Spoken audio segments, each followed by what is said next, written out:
Guys MTS में जो है जीके ही निर्धारित करेगा कि आपका सिलेक्शन होगा या नहीं, क्योंकि देखिए इंग्लिश सब कर लेंगे, रीजनिंग और मैथमेटिक्स जो है वो क्वालिफाई नेचर के हैं, बचा जीके।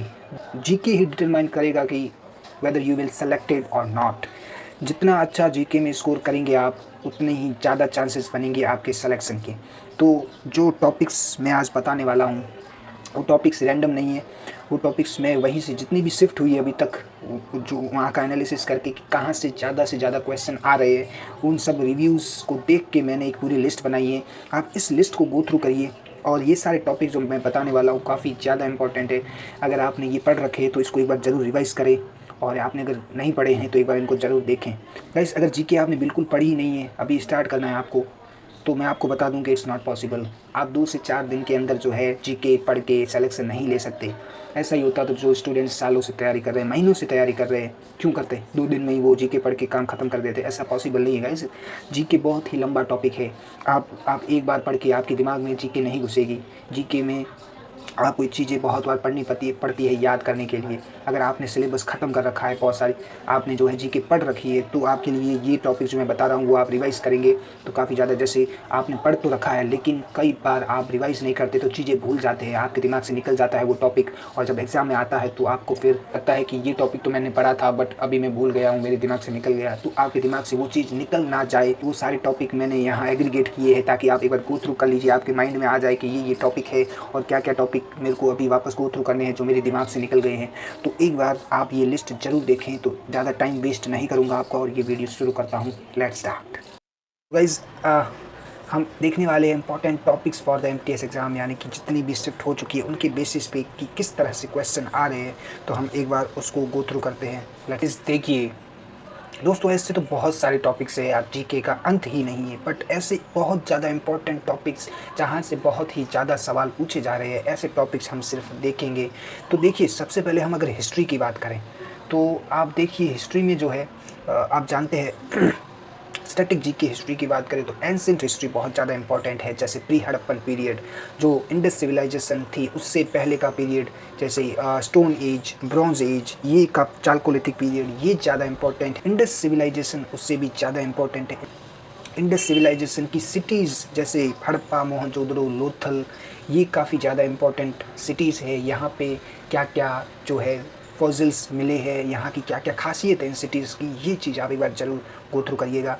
और उसके बाद हम बात करें तो अगर इंडस सिविलाइजेशन की बात करें तो वैदिक पीरियड काफ़ी ज़्यादा इंपॉर्टेंट है। वैदिक पीरियड के बारे में आपको जानना है, और जैनिज़्म एंड बुद्धिज़्म का कैसे एमरजेंस हुआ उनके बारे में सारी जानकारी, और सारी एम्पायर जैसे मौर्यन एम्पायर है, उसके बाद पहले जो नंदा डायनेस्टी आई, मौर्यन डायनेस्टीज़ के बाद सबका बहुत सारी डायनेस्टीज़ जो आई वो आपको पता होना चाहिए। कुषाण एरा, सका एरा, साउथ इंडियन डायनेस्टी, चोला, चेरा, पांड्या, ये सब आपको इसके बारे में जानकारी होना चाहिए।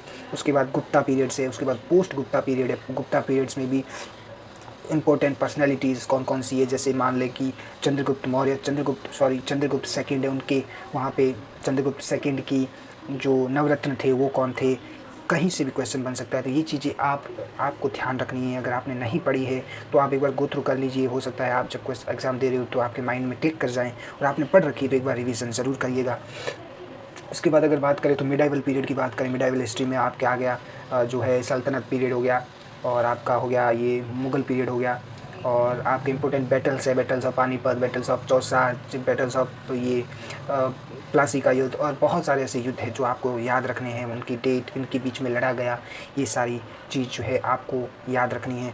इसके बाद मॉडर्न हिस्ट्री पे आते हैं तो मॉडर्न हिस्ट्री में आपको जो ईस्ट इंडिया का इमरजेंस हुआ और कहाँ से ईस्ट इंडियन कंपनी ने जो है भारत पर आना स्टार्ट किया, ब्रिटिश अम्पायर के बारे में इंपॉर्टेंट जितने भी वॉइसरॉय गवर्नर रहे हैं इंडियन, जो ब्रिटिश गवर्नर रहे हैं, उनके जो नोटेबल वर्क्स है और उनके पीरियड में जो इंपॉर्टेंट इंसिडेंट हुए हैं जिस वो आपको याद रखने हैं। इसके अलावा फ्रीडम स्ट्रगल 1857 का, और कांग्रेस एरा, गांधीयन एरा, ये सारी चीज़ें आपको याद रखनी है। तो ये हो गई हिस्ट्री की बातें। पॉलिटी की अगर इस पॉलिटी की बात करें तो मेनली कॉन्स्टिट्यूशन है, 90% part of polity is only constitution, उनके आर्टिकल्स, उनके अमेंडमेंट्स, ये सब है।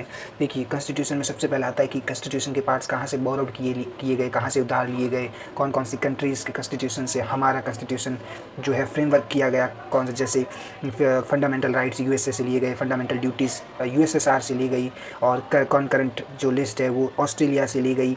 ये सारी चीज़ें जो है आपको अमेंडमेंट्स जो है साउथ अफ्रीका से लिए गए, ऐसी सारी जो चीज़ें आपको याद होनी चाहिए।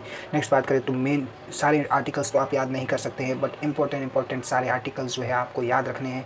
तो आपको सारे जो कॉन्स्टिट्यूशन के पार्ट्स है वो याद होने चाहिए। जैसे 15वें नंबर पर इलेक्शन आते हैं, जो 18वें नंबर पर जो है हमारी शेड्यूल्ड लैंग्वेजेस आती है, 20वें नंबर पर अमेंडमेंट्स आते हैं। ये सारी चीज़ें आपको याद रखनी है। इसके अलावा फंडामेंटल राइट्स और fundamental duties, they are very important subject. आपको फंडामेंटल ड्यूटीज़ पता होनी चाहिए, इसके रिलेटेड सारी जानकारी पता होनी चाहिए, फंडामेंटल राइट्स पता होने चाहिए। अमेंडमेंट्स आपको याद रखने हैं, इंपॉर्टेंट अमेंडमेंट, सबसे इंपॉर्टेंट अमेंडमेंट 42nd अमेंडमेंट जो है आपको याद रखना है। इसके 73rd अमेंडमेंट जिसमें पंचायती राज आया, और ऐसे कई सारे अमेंडमेंट्स जो है वो बहुत ज़्यादा इंपॉर्टेंट है, तो वो सब आपको याद रखने हैं। 101वां अमेंडमेंट जो जिससे जीएसटी लागू हुआ था। इंपॉर्टेंट कमिटीज़ जैसे स्वर्ण सिंह कमेटी हो गई, मेहता कमेटी हो गई, ये सारी कमिटीज़ आपको याद रखनी है। 5 ईयर प्लान्स भी काफ़ी ज़्यादा इंपॉर्टेंट है, तो 5 ईयर्स प्लान आपको याद रखने हैं। इंपॉर्टेंट इंसिडेंट्स जो हुए जैसे केशवानंद भारती केस जो हुआ था, ऐसे कई सारे इंसिडेंट हुए हैं पॉलिटी में जो काफ़ी ज़्यादा इंपॉर्टेंट है, वो सारे आपको याद करने पड़ेंगे। मतलब गाइस, अगर आपने बिल्कुल कुछ पढ़ा ही नहीं है अभी तक तो आपके लिए पॉसिबल नहीं है चीज़ें। मैं उन बच्चों के लिए उन स्टूडेंट्स के लिए बात कर रहा हूँ जिन्होंने ये चीज़ें पढ़ रखी है, और खाली रिवीजन करना है और उनको समझ में नहीं आ रहा है कि अब क्या क्या रिवाइज करें। उनके लिए आप ऐसा नहीं कि आपने कभी जीके खोली नहीं हो और आप अब पढ़ने बैठ रहे हो और अभी 3 दिन में एग्ज़ाम है और अभी आप कंप्लीट कर लोगे। It's not possible guys, it's not possible. I am just saying to those student who are already prepared and they are just have to revise the things. तो उनके लिए ये चीज़ है। देखिए बच्चे महीनों से तैयारी कर रहे हैं, और ऐसा अगर हो कि आप 2 दिन में पढ़ के चले जाए और आपका सिलेक्शन हो जाए, दैट्स नॉट पॉसिबल। ऐसा हो तो फिर जो स्टूडेंट सालों लगा रहे हैं तो उनकी मेहनत का क्या ही मतलब है। तो इतना आसान नहीं है कि आप 2 दिन में सब कंप्लीट कर लें, तो ये चीज़ याद रखिए। अब नेक्स्ट इकोनॉमी की बात करें तो गाइस मॉनेटरी पॉलिसी। देखिए मॉनेटरी पॉलिसी जो रिजर्व बैंक ऑफ इंडिया है उनकी repo rate, reverse repo rate, ये चीज़ काफ़ी इंपॉर्टेंट है। जीडीपी, एनएनपी, जीएनपी, ये चीज़ें जो ग्रोस डोमेस्टिक प्रोडक्ट है वो कैसे होती है, ये सब चीज़ें आपको पता होनी चाहिए। रिसेशन हो गया, पर कैपिटा इनकम हो गया, टाइप ऑफ अनएम्प्लॉयमेंट काफ़ी ज़्यादा इंपॉर्टेंट है। सीजनल एम्प्लॉयमेंट, स्ट्रक्चरल अनएम्प्लॉयमेंट, जो ये बेरोज़गारी के प्रकार है आपको ये पता होनी चाहिए, आपको याद होना चाहिए। काफ़ी ज़्यादा इंपॉर्टेंट जो है ये टॉपिक है।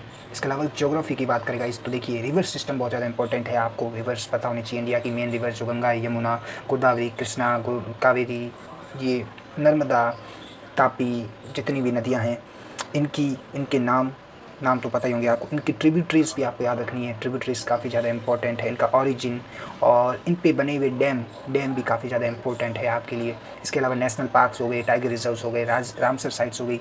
रामसर साइट्स आपको सारी याद नहीं रखनी है, जो अभी ऐड हुई है इसी साल, जो नई ऐड हुई है वही आपको याद रखनी है, क्योंकि सारी याद रखना पॉसिबल नहीं है। उसके अलावा लेक्स जो हो गई, इंपॉर्टेंट झीलें, और कौन सी खारे पानी की झील है, कौन सी सबसे बड़ी झील है, कौन सी सबसे लंबी झील है, कौन सी फ्रेश वाटर की सबसे बड़ी झील है, ये सारी चीज़ें आपको पता होनी चाहिए। उसके अलावा बात करें तो सॉइल्स बहुत ज़्यादा इंपॉर्टेंट है। सॉइल्स के प्रकार, कौन सी सॉइल में कौन सा प्रोडक्ट, कौन सी फसल ज़्यादा उगती है, खरीफ और रबी की फसलें कौन कौन सी है, ये चीज़ें आपको पता होनी चाहिए। एटमॉस्फेयर के बारे में पता होना चाहिए, जो लेयर्स है एटमॉस्फेयर की वो पता होनी चाहिए। अर्थ क्रस्ट के बारे में ये बात हो गई। तो डेमोग्राफी के बारे में बात करें, population, literacy rate, sex ratio, ये सारी चीज़ें आपको पता होनी चाहिए। इंडियन क्लाइमेट के बारे में पता होनी चाहिए। वेदर के बारे में, सारी ऋतुएं जो हैं उन ऋतुओं के बारे में पता होना चाहिए। कौन से साइक्लोन्स आते हैं, ये सब पता होना चाहिए। और कल्चरल जीके मैं बता रहा हूँ इस बार हिस्ट्री से भी ज़्यादा इंपॉर्टेंट कल्चरल जीके है। सबसे ज़्यादा क्वेश्चन यहीं से बन रहेगा। इस टॉपिक को आप बिल्कुल नज़रअंदाज मत करना। देखिए आप मान लीजिए 25 में से 10 क्वेश्चन यहीं से आएंगे, आप देख लीजिए। देखिए अवार्ड्स एंड ऑनर्स बहुत ज़्यादा इंपॉर्टेंट टॉपिक है। किसको कब भारत रत्न मिला, भारत रत्न, पद्म विभूषण, पद्म भूषण, पद्मश्री बहुत ज़्यादा इंपॉर्टेंट है। जो अभी पद्म अवार्ड्स और भारत रत्न मिले हैं अभी करंटली, तो वो भी आपको याद रखने हैं। Books and author is very important topic. बहुत ज़्यादा जो इंपॉर्टेंट बुक्स है, एंशिएंट बुक्स, नई बुक्स, ये सब चीज़ें आपको याद रखनी है। क्लासिकल डांसेस जैसे कथकली, भरतनाट्यम, ये मोहिनी नाट्यम, सत्रिया, मणिपुरी, और जो उड़ीसी है, ये सारी कथक है, जितनी भी क्लासिकल डांसेस है आपको इनकी जो प्रकार है इनके जो ये नाम तो आपको याद ही होंगे, बट जो इनके फेमस पर्सनैलिटीज़ है, डांसर्स जो है, उनके नाम आपको याद रखने हैं। जैसे कथक के बिरजू महाराज है, भरतनाट्यम की यामिनी कृष्णामूर्ति, उड़ीसा की सोनल मान सिंह है। ऐसे कई सारे नाम हैं जो आपको है याद रखने पड़ेंगे। फ़ोक डांसेस काफ़ी ज़्यादा इंपॉर्टेंट है। क्लासिकल डांस के अलावा फ़ोक डांस काफ़ी ज़्यादा आपको इंपॉर्टेंट है। आपको हर स्टेट की फ़ोक डांसेस याद होने चाहिए। जैसे राजस्थान का घूमर है, कालबेलिया है, मध्य प्रदेश का मटकी है, और ये उड़ीसा अपना गुजरात का गरबा है, डांडिया है, महाराष्ट्र की लावड़ी क्या कहते हैं उसको, लावणी है, और क्या कहते हैं इसका, ये असम का बिहू है। तो ये सारे जो आपको याद रखने पड़ेंगे। फ़ोक डांस काफ़ी ज़्यादा इंपॉर्टेंट है। और म्यूज़िक इंस्ट्रूमेंट गाइस सब बहुत ज़्यादा इंपॉर्टेंट है। म्यूज़िक इंस्ट्रूमेंट जैसे तबला, बांसुरी, सितार, वीणा, ये सब इनके जो फेमस पर्सनालिटीज़ है। जैसे सितार की फेमस पर्सनालिटी कौन है, पंडित रविशंकर। तबला के कौन है, ये जाकिर हुसैन। बांसुरी के जैसे ये पंडित हरिप्रसाद चौरसिया। तो इस तरह से आपको जो है फेमस पर्सनैलिटी के नाम याद रखने पड़ेंगे। और इसके अलावा इम्पॉर्टेंट जो टॉपिक है वो है सेंसस 2011। काफ़ी ज़्यादा आप सीजीएल में देखोगे, हर शिफ्ट में सेंसस का क्वेश्चन आया ही आया है। सेंसस 2011 का, सेंसस 2011 का आप एक क्वेश्चन मान के चलिए। पॉपुलेशन के बारे में 2001 से 2011 में कितने % पॉपुलेशन बढ़ी, कितनी मेल बढ़ी, कितनी फीमेल बढ़ी, क्या लिटरेसी रेट में इजाफा हुआ, मेल में वुमेन में क्या सेक्स रेशियो था, क्या चाइल्ड सेक्स रेशियो था, क्या ओवरऑल सेक्स रेशियो था। ये काफ़ी ज़्यादा इंपॉर्टेंट टॉपिक्स है। कौन सा स्टेट सबसे ज़्यादा लिटरेट है, कौन सा जो है स्टेट सबसे ज़्यादा इलिटरेट है, कहाँ पे महिलाएं सबसे ज़्यादा इलिटरेट है, कहाँ पे महिलाएं सबसे ज़्यादा लिटरेट है, कौन सी यूनियन टेरिटरी सबसे ज़्यादा किस सेक्स रेशियो किसका सबसे कम है। सारी चीज़ें आपको गो थ्रू करनी है। तो ये सारी चीज़ें थी। अब इसके अलावा गाइस बचा करंट अफेयर्स। क्योंकि दोस्तों करंट अफेयर कहीं से फिक्स नहीं आ रही है। आप 2024 का पढ़ सकते हैं, ज़्यादा से ज़्यादा 2023 का भी पढ़ सकते हैं, बट जो है करंट अफेयर 2021 की आ रही है, 19 की आ रही है, 18 की आ रही है, which is not possible to remember. It's not possible to remember of 5 year current affair which is not current affair. 2018 की करंट अफेयर थोड़ी होती है। करंट अफेयर का मतलब ये है कि रिसेंटली जो घटित हुआ है, रिसेंटली जो इंसिडेंट हुए हैं, वही करंट अफेयर होता है। बट हमारे हाथ में वो चीज़ नहीं है। Overall SSC is the master. So हमारे हाथ में है कि हम 2023-2024 की पढ़ सकते हैं। आप 2023-2024 की पढ़ के जाइए, और होप कि वहीं से क्वेश्चन आए। और कहीं और से क्वेश्चन आता है तो फिर आपके लिए डिफ़िकल्ट होगा, तो सबके लिए डिफ़िकल्ट होगा, क्योंकि इतना कोई नहीं पढ़ के जाएगा। इसके अलावा एक टॉपिक रह गया स्पोर्ट्स मैं भूल गया। स्पोर्ट्स में आपको स्पोर्ट्स काफ़ी ज़्यादा इंपॉर्टेंट है। स्पोर्ट्स में भी क्रिकेट जो हाल ही में जो वर्ल्ड कप हुआ है, T20 हुआ है, महिला IPL हुआ है, खेलो इंडिया के ओलंपिक्स काफ़ी ज़्यादा इंपॉर्टेंट है। जो ओलंपिक्स हुए उसमें इंडिया की क्या रैंक थी, इंडिया ने कितने पदक जीते, कौन ब्रॉन्ज जीता, कौन सिल्वर जीता। इसके अलावा जो है इंडिया की क्या रैंक रही। और अभी हाल ही में पैरा ओलंपिक गेम्स हुए। पैरा ओलंपिक्स से भी ज़्यादा इंपॉर्टेंट है, क्योंकि इसमें इंडिया का काफ़ी अच्छा प्रदर्शन रहा है। तो यहाँ पे कौन गोल्ड जीता है, कौन ब्रॉन्ज जीता है, कौन सिल्वर जीतना है, क्या क्या रैंक रही इंडिया की, ये सारी चीज़ें आपको पता होनी चाहिए। कॉमनवेल्थ गेम हो गए, बहुत सारे और भी, जैसे ग्रैंड स्लैम्स हो गए, ग्रैंड स्लैम्स USA, जो विंबलडन ऑस्ट्रेलिया, एंड ये जो होते हैं स्पेन, ये 4 जो होते हैं, जो आपको है इनके कौन जीता है वो याद रखना है। इसके अलावा अगर इंग्लिश की बात करें गाइस, तो इंग्लिश में आपको पता है एंटोनिम, सिनोनिम, स्पेलिंग एरर का हो गया, active passive, direct indirect, fill in the blanks, ये सारे जो भी है ग्रामर्स यहाँ से सवाल आते हैं। जितना आप प्रैक्टिस करेंगे इसमें, जितने प्रीवियस क्वेश्चन लगाएंगे, मॉक टेस्ट लगाएंगे, जितने इडियम्स एंड फ्रेजेस हो गया, ये टॉपिक्स जो है बहुत ज़्यादा इंपॉर्टेंट है। इनकी जितनी आप प्रैक्टिस करेंगे, जितनी ज़्यादा आप याद कर पाएंगे, उतना ही ज़्यादा आपके जो है उतने ज़्यादा आपके जो है नंबर आने का चांस है। तो ये सारी चीज़ें थी गाइस। ज़्यादा टाइम आपका वेस्ट नहीं करूँगा, क्योंकि आपको भी पढ़ना है। और बाकी ऑल द बेस्ट गाइस। और जितना टाइम आपके पास बचा है उसको अच्छी तरह से इन्वेस्ट करिए, डिस्ट्रैक्ट मत होइए। जितनी चीज़ें हैं आप एक बार रिवाइज़ करिए, जितनी पढ़ रखी है आपने। अगर नोट्स बनाए हैं तो अच्छी बात है, नोट्स को रिवाइज़ करिए। और स्ट्रैटेजी के जो मैंने ये सारे टॉपिक बताए, आप एक बार गो थ्रू करिए। अगर यहाँ से कोई छूट गया आपके, तो वो टॉपिक भी पढ़ लीजिए। कल्चरल GK काफ़ी ज़्यादा इंपॉर्टेंट है, जैसा मैंने कहा, तो उस पर खासा अच्छा ध्यान दीजिए। एवरीथिंग रिलेटेड टू SSC आपको यहाँ पे जानकारी मिलेगी। तो please subscribe this channel. Thank you so much.